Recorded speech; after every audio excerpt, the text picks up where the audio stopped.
to the Wild Orgasmic Wisdom podcast, where we explore the unified field of ecstatic genius underlying our everyday realities. I'm your host and quantum priestess, Kimberly Baudet. My guest today is the founder of Wellcelium, an online school providing the skills you need for great sex and healthy relationships. Pavani is a somatic sex therapist and educator. He hosts the podcast Bespoken Bones, Ancestors at the Crossroads of Sex, Magic, and Science. As a queer trans witch, Pavani walks the glitter path of dancing bones, ridiculous delight, and old magic. So please welcome to the show with me, Dr. Pavani Moray. Welcome, Pavani. Hey, Kimberly, thank you. So good to be with you. Yeah, thank you so much for being on the show. Really excited to get to talk to you today. Likewise. So just to start out, can you share with our guests a little bit about your mission and maybe your transmission, what you bring to your clients? Sure. Yeah, I vision a world of radical erotic wellness in which power is handled ethically and consensually, and everyone has a really strong attunement in their own body with what that means, right? So that kind of the way things are now in terms of rape culture and extraction and earth, the way that we're damaging the earth it's just not really possible because we're so in our bodies and we feel our aliveness so much that we can't do things that are out of alignment with that. So that's what I'm working for. That's the world that I'm dreaming into being and actively creating. Wow, that sounds great. Sounds good to me. I'm on board. So you talk in your podcast about feeling good and going deep, and I'm all about feeling good and going deep. So how do you invite people to feel good and go deep? Yeah, it's a great question. I mean, I think that the number one thing is, how do we get the should off of ourselves?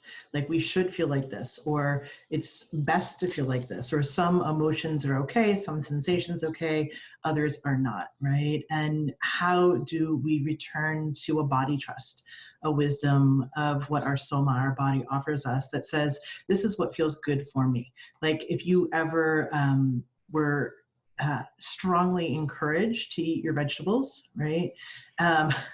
Like, you know what I'm talking about? Like, someone else thinks that this is what's best for your body. And it actually may be really helpful for your body, right? But unless it comes from a place of like, oh my gosh, I want some kale right now, right? Broccoli is delicious. Unless it comes from that place, it's a should. And we do this all the time with our pleasure, with our embodiment practices, right? Of like what we think we should be doing. We should be exercising, we should be moving, we should be masturbating, we should be la, la, la, la, la. Our sexuality should respond on demand. Like, whenever I'm ready, it should be ready, right? And there's this lack of internal consensus, right? Of kind of brain-body alignment, that they're going at different speeds. And the invitation that I'm inviting folks into all the time is like, how do you get on the same page with yourself? How do you slow down enough? How do you listen deeply enough so that whatever feels good for you is okay, right? And it's a process of permission giving, really allowing, like, even if the thing that feels good to you, maybe it shouldn't, or you think it shouldn't, or you have some kind of judgment about it, or maybe you think you should feel good in particular ways, like getting that out of the way, just being like, okay, like, how do I learn to be present with what is in my body right now, trust it, listen to it, follow it, and say it's okay, and not shame myself for it. So that's the feel good part, that it's highly individual, and it's highly individual in each moment, right? It's not, oh, I know what makes me feel good. This always makes me feel good, right? It's a process. Like, being consensual is a process of responding in the moment to what is, yeah? And even if it's different than it was 10 minutes ago or yesterday, right? That there's that dialogue, that deeply attuned dialogue is happening internally all the time, right? So you see how this is kind of relating back to the thing I said about my mission, yeah? And in terms of going deep, I'm a somatics practitioner, and so what that means is that the body is really leading the conversation. So going deep means going into the body in a way where you're placing your attention inside your experience, right? So my attention, like often our attention is kind of like up here or even out here. And like, what's it like to be able to place my attention inside my body? What's it like to be able to place my attention on my spine, for example, right? And maybe folks who are listening can just like check that out for a minute of like, oh yeah, I have a spine and it moves in all of these interesting ways, right? And I can feel the pressure of the chair behind me. What's it like to, yeah, have that attention at the skeletal level? What's it like to have that attention at the muscular level, at the fascia level, at the organ level, at the cellular level, right? Like you think that you're just like one thing, but you're actually a collection of like billions of cells and beings. And so there's this whole, your whole universe unto yourself, right? And so going deep means really allowing your attention to permeate on all those different levels and at will, right? That's the practice of like being able to place your attention at will. Yeah. Yeah. Yeah. I love, love, love the concept of self consent, of having consent with yourself, of being on the same page as yourself. That's something that I don't hear being talked about a lot. We're starting to get into consent culture. You know, collectively as a culture, we're starting to wake up to this more and more, but having consent with the self is the first step, it seems like. Mm-hmm. Right. And it starts with really being able to see or observe all the ways that we are pushing through, that we're enduring, that we're forcing, that we're bullying ourselves, right? And that's everything from like, I mean, self-talk, the way we talk to ourselves inside our heads about ourselves, right? I have a lot of clients who they talk about things like, oh, I'm lazy, right? I'm like, that's not a thing. Like, there's no such thing as lazy, right? You are having an experience of resistance maybe, and that resistance is taking care of something, right? And so how do you listen to that part of yourself that is trying to care for something important? Beautiful. Yeah, really honoring those voices instead of like, oh, you shouldn't be here, get out of here. Right, exactly. Yeah. Yeah, so what are your suggestions, or what has been your personal experience in dealing with a culture that is absolutely not reflecting that wisdom back to us, that is maybe just actively contradicting that inner wisdom of being present, placing the awareness deep inside of ourselves, the culture that's constantly trying to pull us out of that? Yeah, I mean, I think that it's true in certain ways, yeah. And like that's the place that we have choice and free will, that we become, or we can become really deeply habituated, right? I know that I'm in my habits when I am waking up out of bed and reaching for my cell phone, right? Instead of like stretching and being in the deliciousness of my body, yeah. And so there's always that choice, right? We can always choose to check out. We can always choose to live by habit. And in some ways that can be really helpful. In many ways, actually, because I don't want to be, you know, a Nazi of embodiment, like, and saying you must be embodied, like that's the way to do it. And it's not true, right? That there's the reasons that we check out, the reasons that we dissociate are to take care of something, yeah. And it's really about having the choice, again, of the choice of the awareness of like, where do I just want to watch Netflix, you know, and where do I want to do that? And where do I want to be in this deep attunement? Yeah. And having the skills and the tools to be able to move the attention like that. Yeah. And so I think that if folks are in choice, if they feel like they have that choice about that, it's not a problem, right? But it's only when we don't know how to tune into ourselves, right? We don't know how to get into our bodies. We don't know how to feel ourselves or feel our feelings, or we don't have the capacity for all of the sensations or all of the emotions. Yeah, that's when it becomes problematic. Like we've checked out too far, and we have to figure out our way back in. Yeah. Yeah. And so like, yeah, I mean, we live in a culture that it's weird. We get these dual messages, right? About like sexuality is everything, like be sexual all the time, like that we use sex to sell everything. and then at the same time, deeply sex negative culture. And I would say in particular, pleasure negative, like deep pleasure, deep enduring, lasting pleasure, pleasure for bodies that look different than, kind of the, what we see as the norm in advertising, right? Yeah, I do think that like we do have choice and we do have free will here of like how do we place our attention. So I'm trying to think if there's anything else here. There's something revolutionary to me about doing it from inside this culture. From like not having to like step out and be some like erotic hermit that lives in a cave, and they're outside of culture. I can practice embodiment and pleasure, like to be like right here in this beating, pulsing heart of capitalism and say, I'm going to do this. I'm going to get to do this. Yeah. And I think that like there's small ways that we can practice that activism every day. Totally. Yeah. And while you were speaking, I was thinking about, my own struggles and the struggles of people I've known of being able to make that choice, maybe consciously in each moment of like, what am I choosing in this moment? Why am I choosing it? Am I doing it because I need it? Am I doing it because I have an addiction?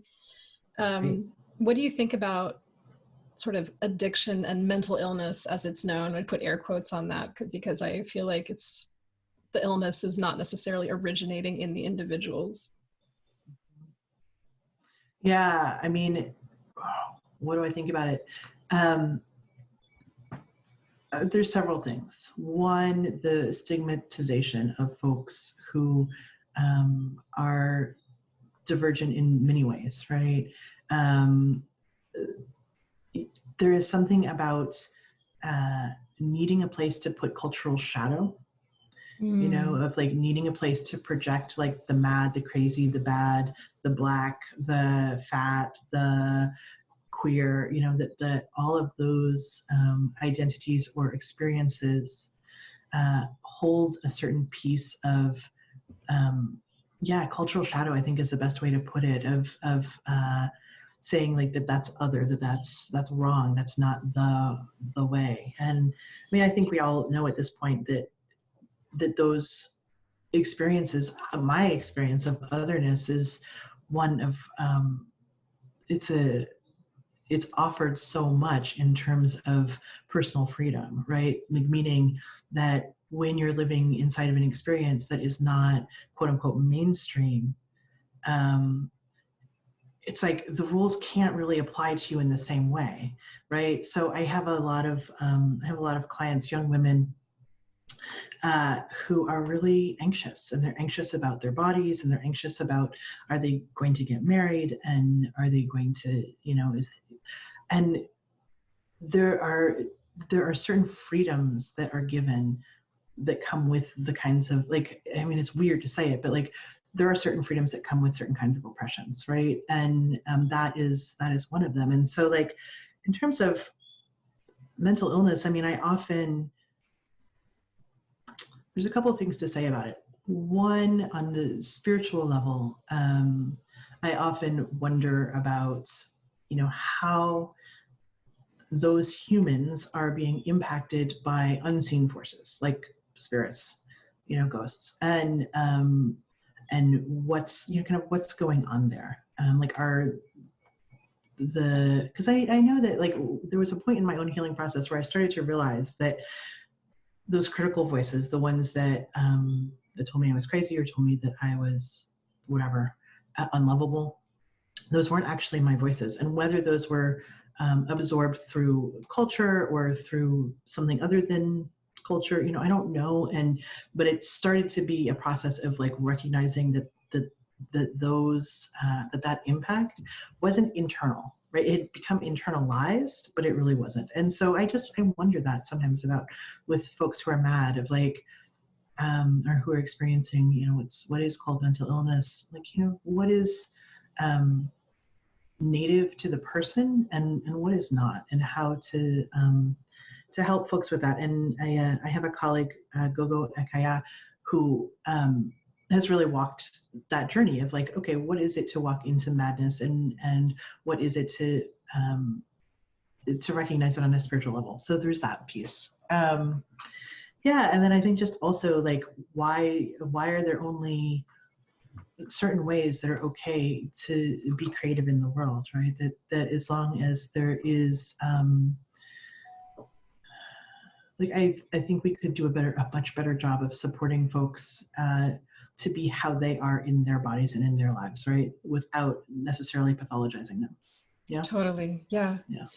Yeah, that seems to be something that's been coming up a lot for me recently, is just how easy it is to believe that someone's defective just because they function differently than you do. Mm-hmm. And certainly their behavior, as well as like your own, may be influenced by trauma or ancestral wounds, as we might get into. But just the capacity to acknowledge that like you think differently, you do things differently, and that's okay. You know, and part of this collective shadow I like to include in the cultural shadow, you know, like murderers, rapists, like, you know, people who just do the things that even the most liberal people have a hard time accepting, let's say. But even if we were to get to a point in our culture where we can not necessarily give those people a place where they have the access to hurt other people, but just to understand like this person is perceiving reality differently. How can we, you know, think of this person as like our mentally ill uncle, or, you know, as opposed to pushing them so far out of society that we're completely disowning them as part of our own shadow. What do you think about that? I kind of just threw a bunch of stuff. Yeah, I mean, what comes up is I think like that there's places that those behaviors are sanctioned, like during war, you know, that those behaviors have been completely sanctioned. And so it's confusing of like, why is it, you know, why is the death penalty okay, for example? Or why is police violence against Black men okay? Why is that not murder? You know, like, and so, I mean, it is, in my opinion, it is murder, right? And so I think that there's the piece about the shadow stuff, but there's also the piece about like living with what you've done, right? You become the things that you've done. You become the things that have happened to you. Like those are part of you and part of your story and part of your experience as a human. And I don't know that it's as simple as what came to me recently is that there is a feeling of worthiness that I experience in terms of like, I get to live in accordance with my values, right? Like there's and that when I step outside of that, it has impact. It has impact on the world, sure, right? Like if I were, I mean, obviously I'm not a murderer and I have never killed anyone. And if I were to do that, that would be against my values, right? And that if I were to do that, that would become part of who I am, right? Maybe not that identity, but that experience. And that at least at this point in my life, I feel well enough that I don't want to do that. Like it's important enough to me, not for any kind of like ethical code of society, but just because like in my heart, in my body, it wouldn't feel right. It doesn't feel right, you know? And yeah, and so like, what's it like to value ourselves in that way of, I don't want to live with the consequences of things that I have perpetuated, right? That aren't in attunement with my values. So I'm just not going to make those choices. Yeah. Yeah. Yeah, definitely. What's coming to me now is more of the ancestral stuff that you work with and talk about. And I just want to mention that it seems like some people who do things like that, who commit murder or whatever, in their lifetime, we don't necessarily see that they are able to come to a place of reflecting on that or like fully confronting it or being like, oh my God, you know, feeling the weight of that impact. But for example, if some of our ancestors did things like that, we might be feeling the weight of that impact in our lifetime. Do you agree with that? 100%. Yeah. 100%. I agree with that. And I think it's an important accounting in terms of like, can I turn towards anything that my ancestors did or experienced or was done to them? Can I turn towards those harms? And can I face them? And can I do it in a way that is like appropriately accountable, loving, but not bypassy, right? Yeah. Can I face, like, so for example, I know that my ancestors of European descent, and my ancestors participated in genocide of Native folks in Ohio. Where they lived. And I know that because I have stories of that, right? And so part of the work that I've done around that is to like, okay, how do I look at that? And how do I see the impact of that? How do I feel the impact of that? Of not just what was done to the Native folks, but also the like what was done to my people by doing that, right? And how does that live in me? And how does that like there is there can be a numbness around it of like, oh, I don't want to look at that, or I don't want to feel that. I don't want to feel the impact of that, the weight of that. It'll be overwhelming, right? So how do I, in titrated amounts, you know, and I've heard this also from folks whose people own slaves, right? Of like, what do I do with this? You know, I have heard it from folks whose ancestors were Nazis. Like, what do I do with this? How do I both embrace my ancestry and not be complicit, not say that those things are okay? And I just want to distance myself. And that's, that makes sense to me why you'd want to. And I don't think it's super helpful, right? Of like, how do we, my way is to turn towards it, and to turn towards it with backup, with ritual skill and safety of how do we start to address these harms, because they don't go away. Like transgenerational trauma is a thing because it doesn't just go away when somebody dies, right? Like this stuff does get passed down through the generations. And I think we're all to some degree living proof of that, right? That it's a thing. And so how do we turn our attention towards that as well? Yeah. How would you describe the practice, or the maybe even the physical sensation, if there is one, of being able to hold space not only for victims, because I think that it's normal, it's easier in our culture to hold space for victims, at least for some of us, but for holding space for perpetrators? Like, how can we do that ethically and in congruence with our values? Yeah, that's a great question. I can speak to it personally, and I can also speak to it like more kind of like philosophically. I think I'll start with the personal. I mean, I think that on the personal level, what I want to say about it is that I wouldn't say it's a holding space. I would say this turning towards technology of like turning and looking at, right? Turning our attention towards whatever situation happened, whatever harm was done. So in the case of my ancestors, really turning towards those stories, those ancestors, the land on which they happened, reading firsthand accounts of things that happened, trying my best to understand the impact that was created by my colonizer ancestors, trying to feel that like a lot, like, because I imagine that in order to do those things, what they had to do internally was to shut down their own, like it's like if you turn off somebody else's humanity, you're also turning off your humanity, right? And so in order to inflict brutality and that kind of harm, you have to be disconnected from your own humanity.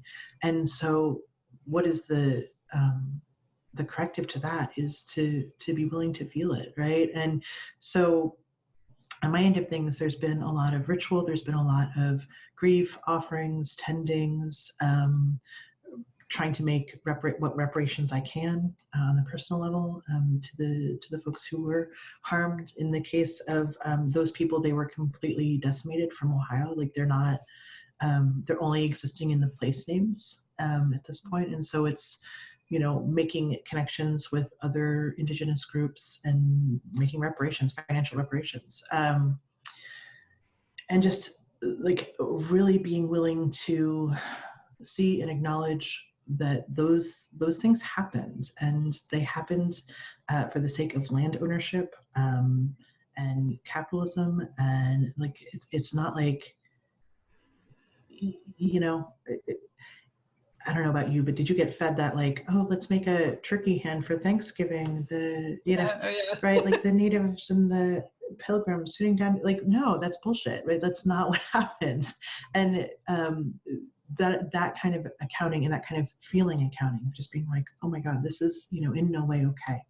And what happened wasn't okay. And like, I can allow that to be grieved in me, right? That's been like a real, all those things have been important steps. And I think it's just kind of like a lifelong process. Like, I don't know that it gets to a point where you're just like, okay, cool, healed, right? Like it's kind of like healing any kind of trauma, slowly over time with repetition. And by like just being willing to keep unpeeling layers of the onion, of the stories, of the ways that we make repair, the understandings that we have of, I'll stop there. Yeah, thank you. Yeah, I really appreciate that. Just based on what you said now, I just want to briefly touch on the aspect of, I'm just speaking more of like American culture, even though I'm in France right now, but American culture I know better than any other culture. And obviously our president has some interesting problems. And there's a lot of people in power who have some interesting problems right now. And it's easy, I think, to feel really powerless in the face of that, because it seems like we're kind of underneath a structure that's crushing us, and crushing a lot of marginalized groups and minorities. Do you have some thoughts on how we can step into a place of empowerment around not necessarily dragging these people through the mud, because that's obviously not going to change much, but how to kind of just step into a place of power around these systems? Yeah, this is great. I love this question. We are simultaneously very powerful and very powerless, right? That's true. That's happening in your body. It's happening in my body. It's happening wherever we look, in everyone's body, right? That we're a paradox of personal power and living in systems that are crushing and that intend to be crushing, right? And powerlessness is the thing that we hate feeling the most. Like, none of us want to feel powerless, and we'll do lots and lots of things to avoid feeling powerless. Like, number one being shame, that we'll shame ourselves and to retain our agency. It's like, well, what if we just got, like, this is going to sound a little ironic, but like, what if we got good at feeling powerless? Like, because there is a certain surrender to it of like, okay, there are many, many institutions that I cannot impact, right? My sex magic, my orgasmic wisdom, that's what your thing is, right? Yeah. Like that, there's some things that just not going to impact, but that's okay, because I can just like surrender into the changing what I can and leaving the rest, right? Of like, where does it serve me to admit powerlessness and just be like, yeah, can't do much about that, right? And where does it serve me to step more fully into my power and say, okay, here are the things that I can do. Here's where I do want to put my fight energy, right? Is into these things. And I think that that's a really personal decision for everyone. Like, I personally want to put my energy into things where I can see my impact, right? Like, I don't want to spend my life struggling for something and never knowing the impact that I've had, because like, I don't want to feel that powerless, right? Like, I want to know that it's like a little bit impactful, and I have a little bit of power. And so for me, that's my work. like really steering attention into that. And for other people, it might be their family, right? It might be their home. It might be their garden. Of like, where can I find the places where I feel really powerful? Yeah. So it's, for me, it's like it's an internal somatic paradox, which we're fraught with anyway, of like, okay, how do I just like relax the part of me that feels powerless and just be like, yeah, I got no power over there.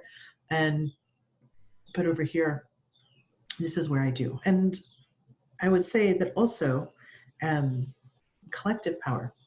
Like, how do we learn to share power with others in terms of like anarchist organizing, or kind of any kind of activism where we're sharing power? How do we come together and share power, and so that we can have even greater impact, right? And I think that there's a lot of power in that.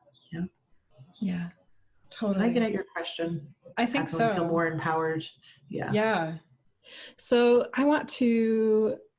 let's go down another path here. On your podcast, you talk somewhat about like the blessings and burdens of sexual ancestry, of the ancestry that we carry that influences our sexuality. I guess what I'm curious about is that, do the blessings and burdens of our sexual ancestry always sort of balance each other out? Or do you think it's possible to move into a world where we heal more of our ancestral wounds and experience just our sexual gifts and blessings?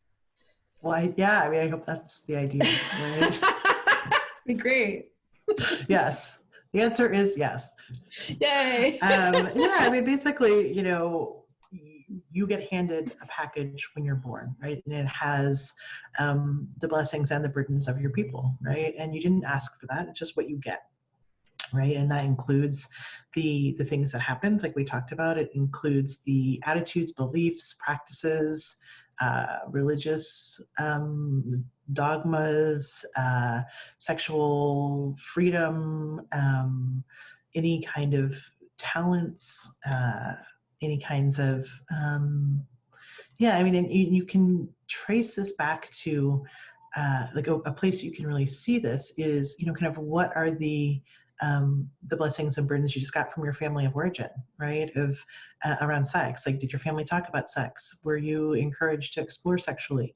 Did your parents shut down your sexuality? Were you prohibited from masturbating and shamed for it? Were you, did you get pregnant? You were kicked out of your house? Were you celebrated when your sexuality started to explode in your body? Were you shown good and ethical ways to be with yourself? Did your parents teach you about consent? Like, all these things, you can look at, and you can say, okay, like, you can do an assessment and say, okay, this is the hand that I got dealt. And it doesn't mean it's going to be the hand you die with, right? But it does mean that all those things can be unpacked. And and so the burdens piece, there might be some things that need to be resolved, right? Especially if there's transgenerational sexual trauma. And that includes religious trauma. Like, it includes trauma from Catholicism, for example, or any kind of really conservative religion can really traumatize sexuality in development. And so some of that stuff, can be unpacked and healed. And then it's kind of like, once that stuff's out of the way, you can step even more fully into those sexual blessings. And those might be things like lasciviousness. You might be super sex positive, super permission giving. You might be a great fun lover. You might be really exploratory. You might have really great sensate potential in your body. You might be multi-orgasmic, and you might be able to help other people heal. There's all of these like wonderful things about your sexuality that's not just sex, right? And once some of the burdens that are in the way kind of get addressed, then those things are just easier to access and easier to embody and easier to share. Yeah. Totally. Yeah. I was really excited when you talked about, I'd never heard in my life, I'd never heard the term erotically gifted. And when you said that on your podcast intro, I was like, that's me. Like, I feel like I'm erotically gifted. And I'm just imagining what the culture would be like if we did give permission to sexual gifts, because, you know, there's something about childhood and sexuality, you know, amongst all the other sexual trauma and repression that's going on. But there's something about sexuality in childhood that people are so freaked out about. It's very, very totally taboo. And there's obviously a lot of stuff to unpack around that. There are reasons why that is. Yeah, just speaking personally, for some reason, I didn't really absorb a lot of like the sexual shame, or at least I was able to kind of like understand it, even if it is perhaps part of my makeup unconsciously. But I was taught that sexuality belonged kind of like in a box over here. Like that was the message that I got from my family of origin, was like, sexuality exists, but it's not part of like the world. It's like this thing that's over here that you just like go to visit time to time. Yeah. I don't know if that was really a question. It was more just like me wanting to connect with that and express how beautiful I think it is that people be acknowledged for sexual gifts, and to be able to embrace their sexuality in a way that's deeper and wider than just like, oh, this, you know, is just this dirty little thing you keep in a box. Right, exactly. Like weaving it throughout your life. Yeah. This one. So two terms that often come up in the spiritual community are divine feminine and divine masculine. Like we hear that all the time. Sure. So this obviously can leave a gap for queer and trans people. What's a clear way for trans people to connect with their own divinity that's not necessarily tapping into that divine masculine or divine feminine? Yeah, that's great. Okay, I have a lot to say about this.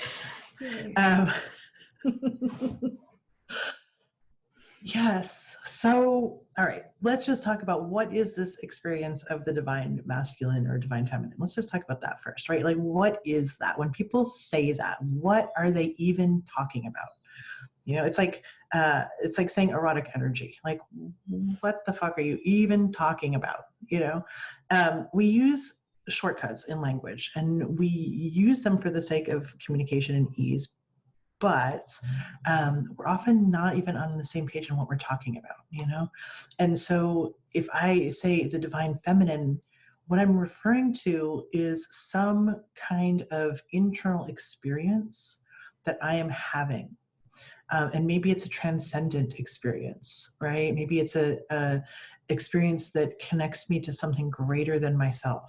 And maybe that has a certain felt sense of that. And from that set of sensations, right, that expansive, connected, flowing, whatever set of sensations, whatever it feels like I feel like I'm, you know, bigger than the planet, and I'm floating around, and I'm hot in my core, you know, whatever that experience is that people are just like shorthanding divine feminine.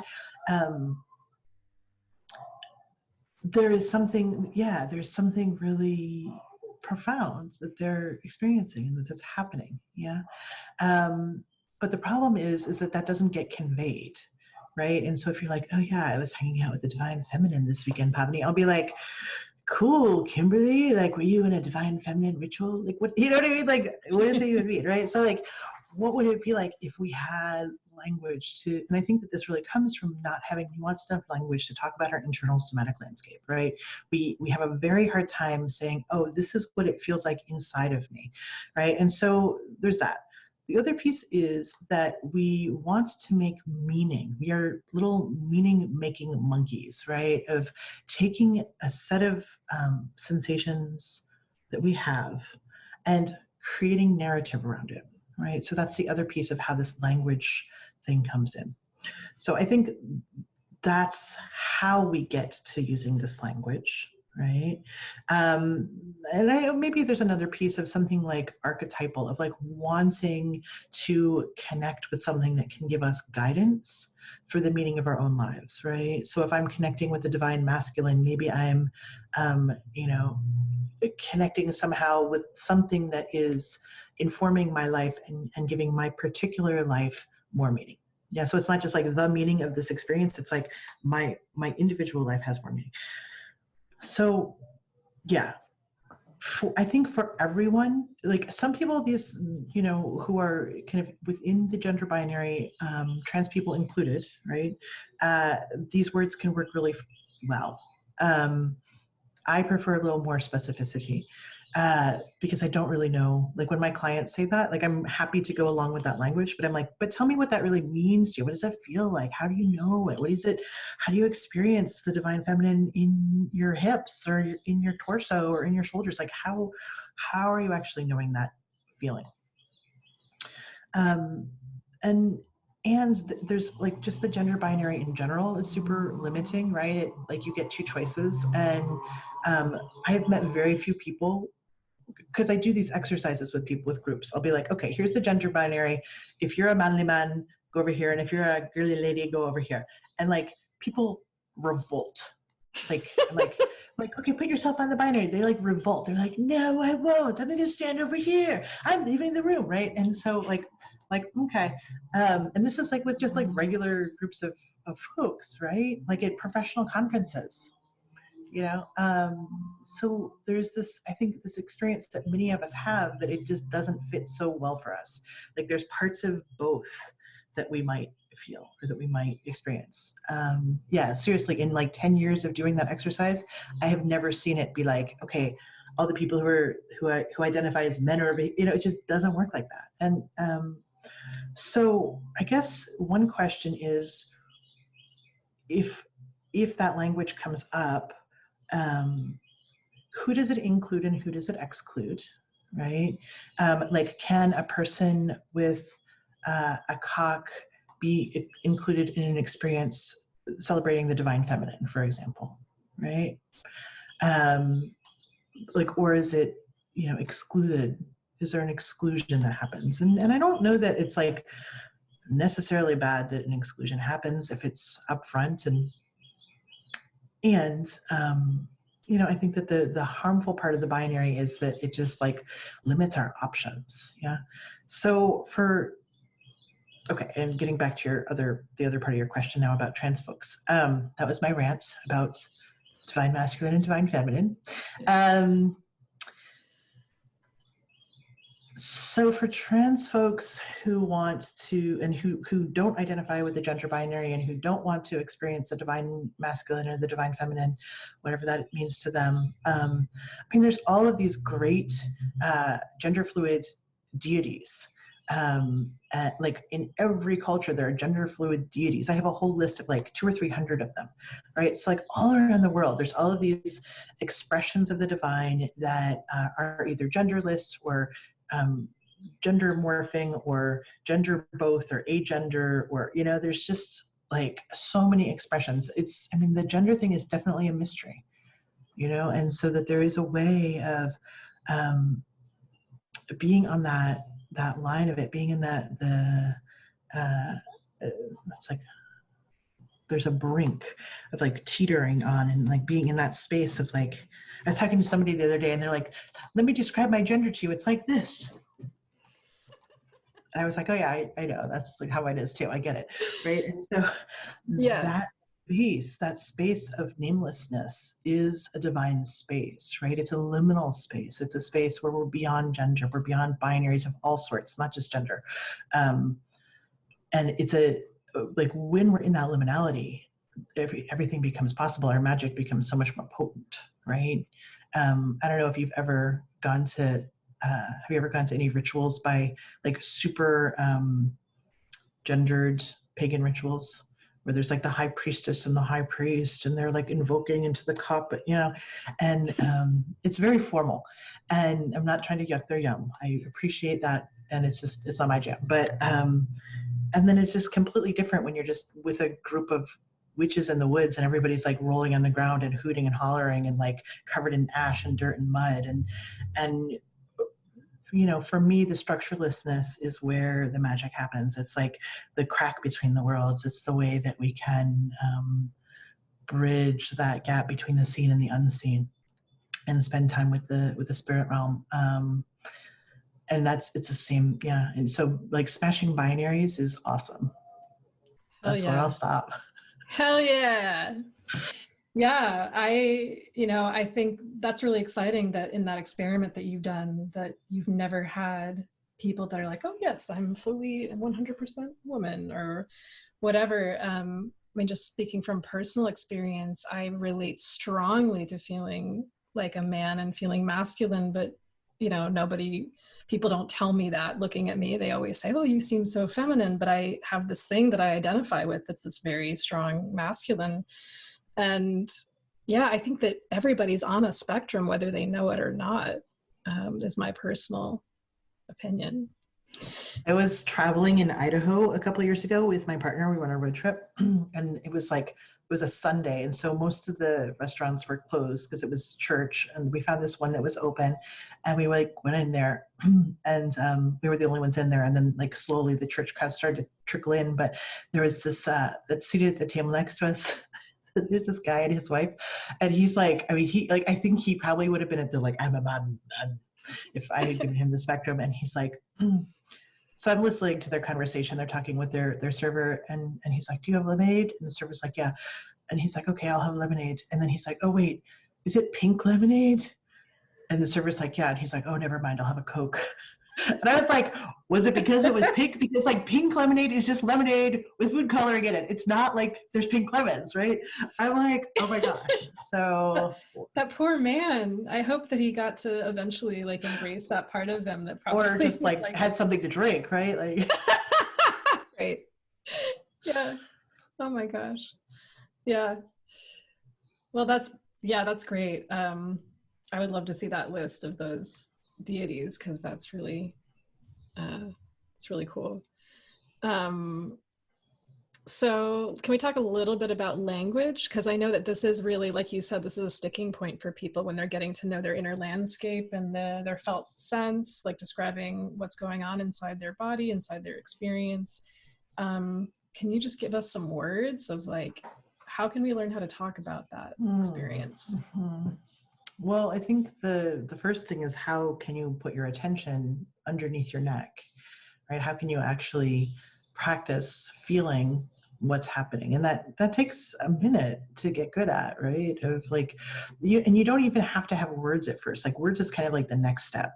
The first thing is oh, I notice, something in my left psoas.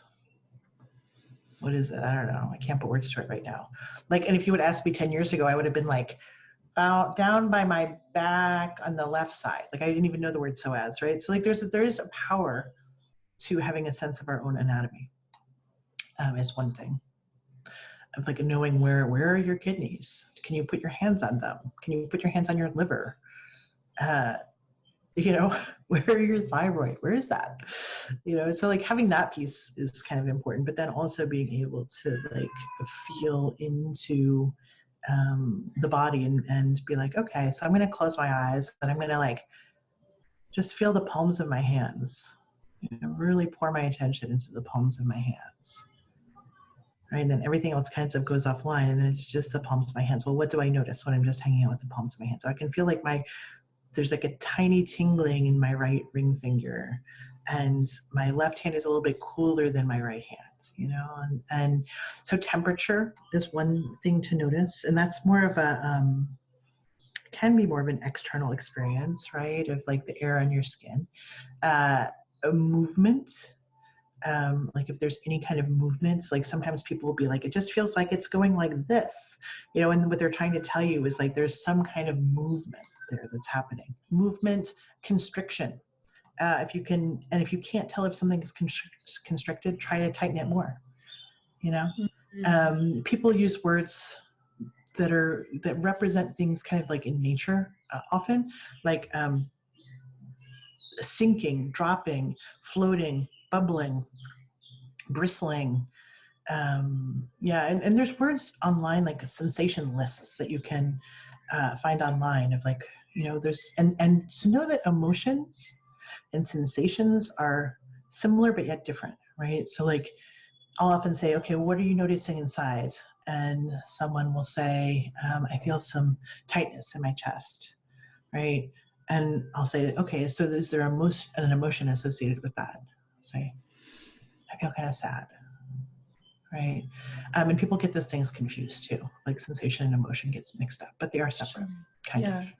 Yeah, I really like that we almost went into another paradox here of like just the power in being able to have awareness and being able to know, for example, where different muscles, different organs are, being able to name them, being able to, place awareness on, and then eventually name sensations.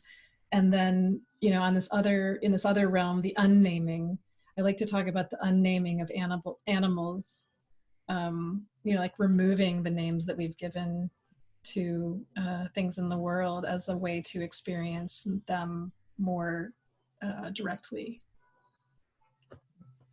Yeah, I think that that's that's beautiful. Yeah, and just like another way to know ourselves is like, what if we don't have to put it in words? What if we can just like stay with the feeling, right? Stay with it just for a few more seconds, and then like not. And it's like nice to be able to articulate what's going on inside of us. Totally. Yeah. I felt like there was something else I wanted to dive in around, like the psychogenealogy, ancestry, magic stuff. But I also just want to hear what's alive for you right now.